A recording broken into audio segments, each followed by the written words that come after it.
Becoming a commercial pilot at 37 years old? Let's talk about it.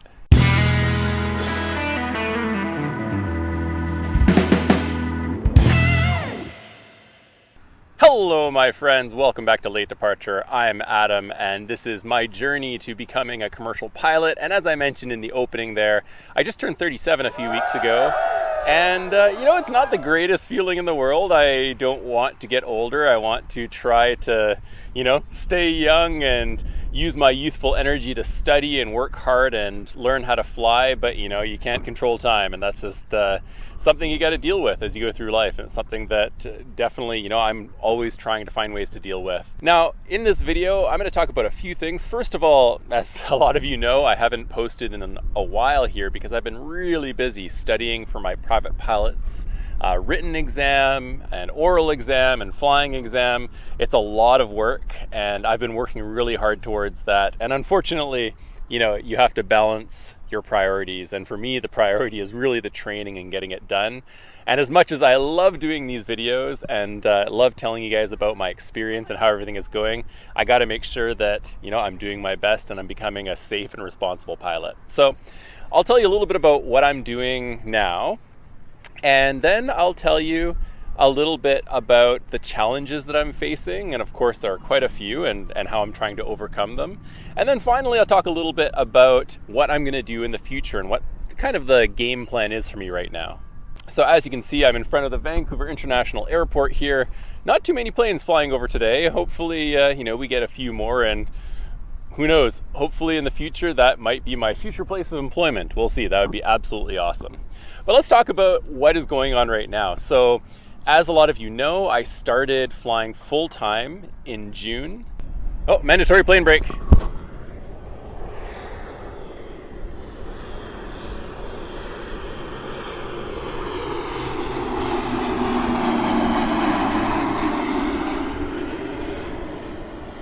So as I was saying, I started flying in June full-time. I basically scheduled myself to fly every single day, Monday to Sunday, no breaks. And for the most part, I'd say probably about 30-40% of it was canceled because of maintenance and because of weather. And I'll talk a little bit more about that in a bit. But for the most part, I flew every day. And that meant that it was a lot of work. Every day I had to prepare for my flights. Every day after my flight, I'd be reviewing my flights, going over what I did poorly, what I could do better. And it was always, and it still is right now. It's something that I pride myself on. I'm very happy that I take the time to really make sure that I'm milking every bit of knowledge and experience out of every single flight, because it's expensive. No matter who you are, flight training is very expensive. And so to get the most out of what you put into it, I feel is just natural. It's something that should be obvious, right? So I did that. I flew a ton of hours. I finished all of my flights, which of course I've only uploaded a few of which right now. There's still a lot more in my video backlog of flights,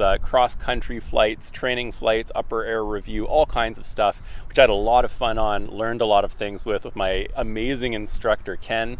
And really, that was a lot. And to do that though, since I'd only studied about 3/4 of my written test ground school content before I started flying, almost the entire time that I was flying, it left me very little time to review ground school stuff and go over that whole body of knowledge of everything from air law to navigation to weather and all that kind of stuff, which is a lot of knowledge. And especially when you get older, it can be pretty hard to take on that much knowledge and really try to cram as much as you can.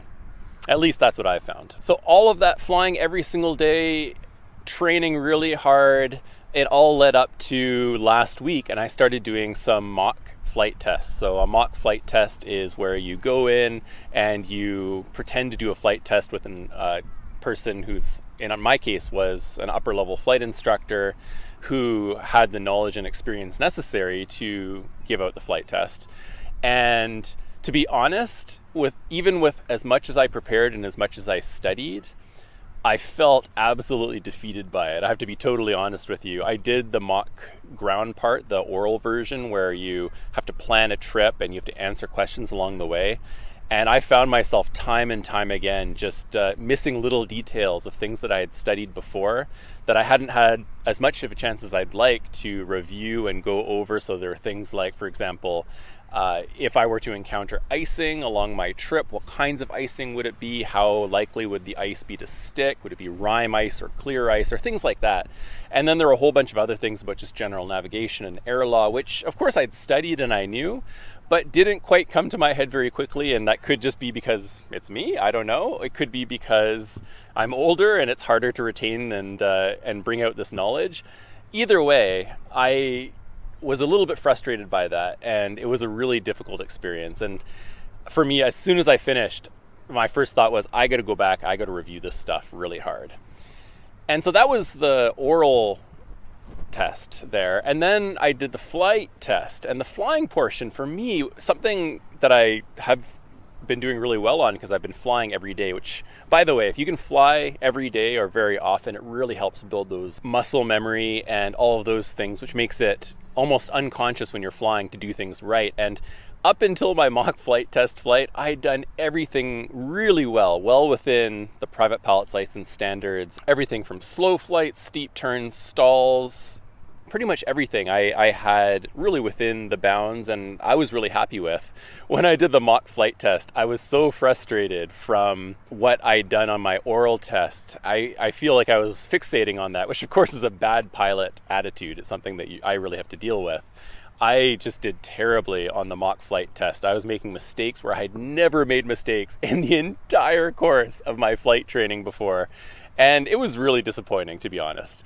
And so from that point, I knew what I had to do. And so for the past week, maybe a little bit more than that, I've been studying nonstop, just going over all of the ground school stuff, reviewing all of it, finding ways to cement that knowledge in my head so that I can recall it when I need it a lot more easily, especially in high pressure situations. And that's really, when you're talking about flying in that high pressure situation, it's really important to be able to bring that knowledge out, no matter how much stress you're under. And so that's something I really need to work on. And that actually led me to starting to use a program called Anki, which is a flashcard program that does something called spaced repetition. And so it allows you to make flashcards and then review them at set time periods to keep it in your head. So you start learning something once, you review it in 10 minutes, then you review it in 1 hour, then you review it in 1 day, and then you review it in 3 days, something like that. So it's a really great program I've been using for that. That's helped me a lot.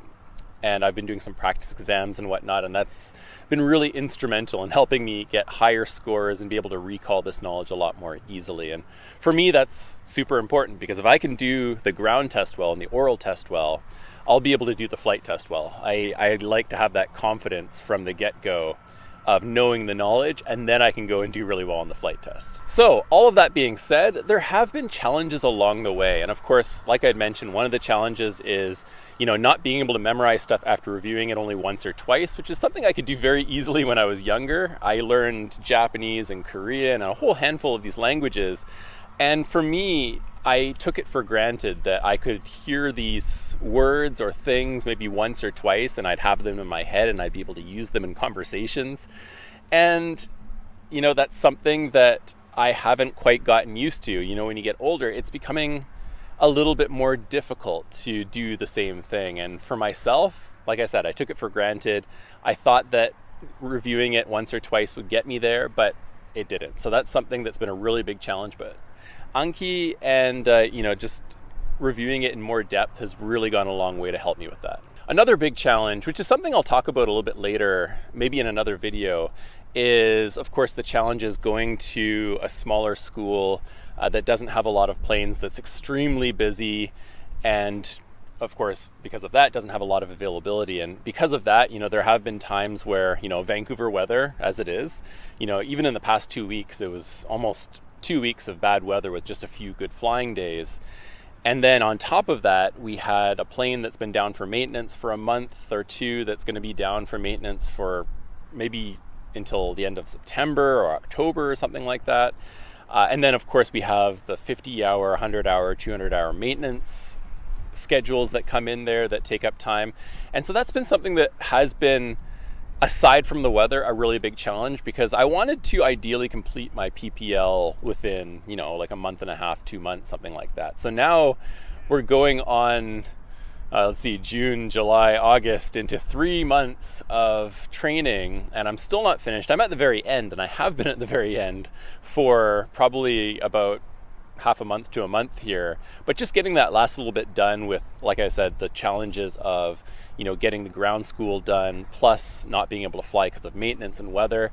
That's been a really tough time. So for all of you who are, again, shopping around for schools, thinking about where to go, keep in mind, that availability, the amount of planes that a school has and how busy a school is going to have a massive impact on how long it's going to take you to finish your training. And if you're an international student, you might want to consider that, if you're paying rent every month and you have all these extra expenses and you want to get your training done sooner, doing things like finishing your ground school and being very familiar with all the concepts before you start your flight training, plus, going to a school that has a lot of availability, a lot of planes, in-house maintenance, so maintenance is done more quickly.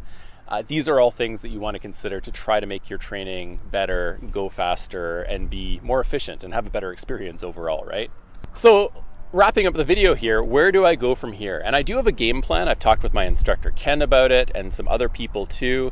And so basically the goal right now is to finish my PPL, and I've actually got about 100 hours because I had some hours before I started my training this time around from previous training, which I mentioned in the last Origin Stories video there.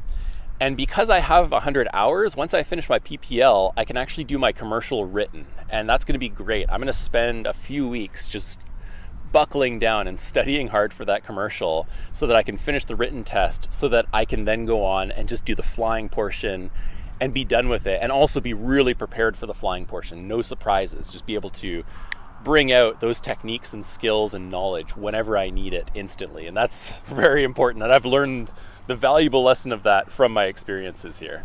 Now, there are a few other things that I've been thinking about. So after the 100-hour point, finishing my commercial written, I'm going to hour build up to 50. Now, I've got a few different avenues, which I'll probably talk about in another video, about maybe some people that I've talked with that have offered to allow me to use their planes, to some small flying clubs and things like that. And I'm still weighing out the options, but basically I'm going to do something, get up to 150 hours, and then I'm going to register at a school to do my CPL, multi-IFR.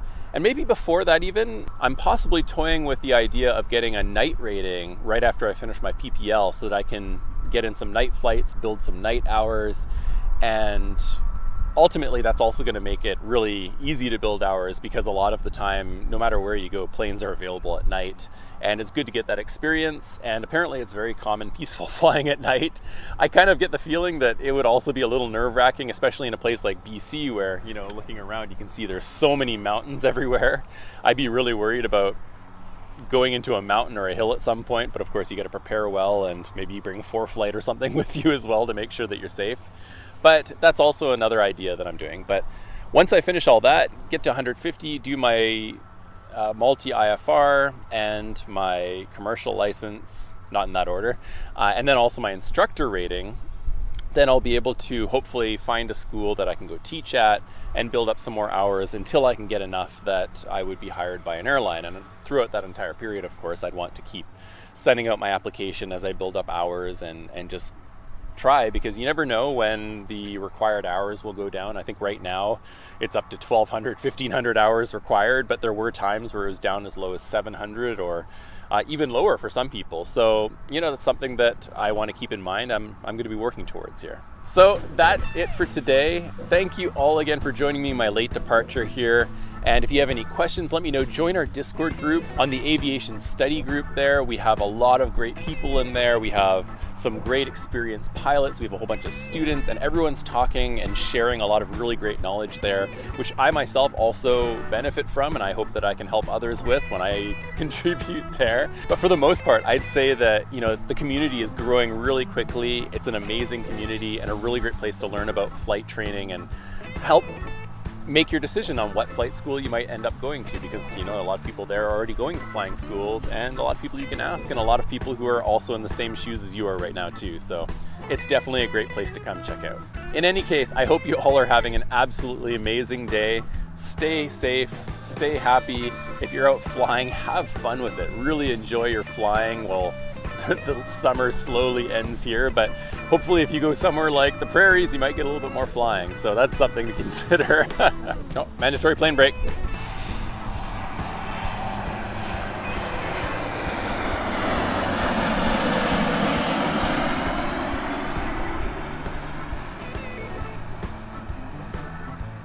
As always, I'm Adam, and remember, it's never too late. See you next time.